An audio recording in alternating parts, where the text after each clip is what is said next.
মানুষটা সবে বাড়িতে এসছে আর তাকে তুই এইভাবে নির্যাতন শুরু করেছিস। একটা কথা মনে রাখিস বুবলাই, তুই কিন্তু ভীষণ বাড়াবাড়ি করছিস। তোর নিজের জীবনটা ছিন্ন বিচ্ছিন্ন হয়ে গেছে, তো তোর মনে কষ্ট আছে, সেই কষ্ট কিন্তু তুই অন্যের উপরে চাপিয়ে দিতে পারিস না। নিজের কষ্ট নিজে সামলা। তুই আমার মেয়ের জীবনটাকে তো ধ্বংস করে দিচ্ছিস। তাকে সমানে অপমান করে করে কথা শুনিয়ে শুনিয়ে আমি মা হয়ে তো সেটা সহ্য করব না। কি মনে করেছিস তুই বলতো? ওর কি কেউ নেই? সবাই কি মরে গেছে নাকি? ছাড়ো মা, ছাড়ো ছাড়ো ছাড়ো, বাদ দাও। ছাড়বো কেন? ও সব সময় আমার বুড়িটাকে অপমান করে। আজকেও এই সবার সামনে যা যা বললো, তাতে বুড়ির কি কম অপমান হলো রে? আরে বৌদি বাদ দাও বাদ দাও, সব কথা বাদ দাও তো। কিরে বুড়িমা, স্বতন্ত্র খাবার দাবারের জোগাড় করবি না? সব রেডি আছে কাকামণি, রান্না বান্না সব রান্নাঘরেই করা আছে, খেতে চাইলেই দিয়ে দেবো। অনন্যা বৌদি, তোমরা কি বসবে না? না, আমরা তো ওকে নিতেই এসেছিলাম, তো যখন যাবে না বলছে তখন আর কি। যাব না সেটা বলিনি, কিন্তু এখন যাব না। আমার দাদার বাড়ি, আমি যখন খুশি যেতে পারি। এই মুহূর্তে আমি এখানেই থাকব।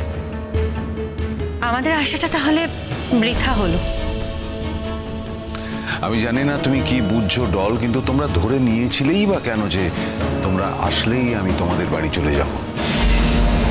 নতুন কাকু, তুমি অসুস্থ, আর তুমি তো এখন নিজের ইনস্টিটিউটেও থাকছো না, সেই জন্যই আমরা ধরে নিয়েছিলাম। এর আগেও যখন নতুন কাকু শরীর খারাপ হয়েছে, তখন নতুন কাকু এই বাড়িতেই থেকেছে, নিজের বাড়িতে। অন্য কারোর বাড়িতে গিয়ে তো থাকেনি। শোন, ঠাস করে একটা চড় মারব। অন্য বাড়িতে কি থাকেনি মানেটা কি?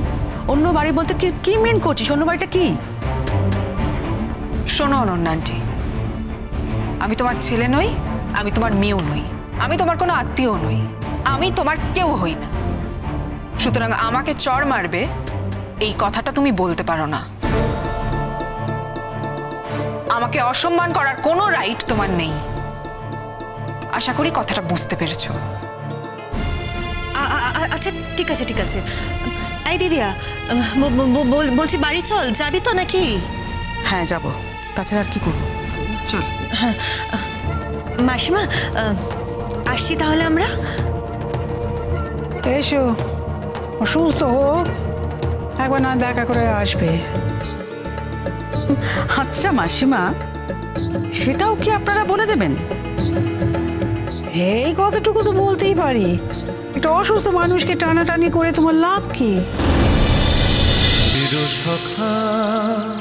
চিরসখা সোম থেকে রবি প্রতিদিন রাত ৯টায় স্টার জলসায় ও জিও হটস্টারে।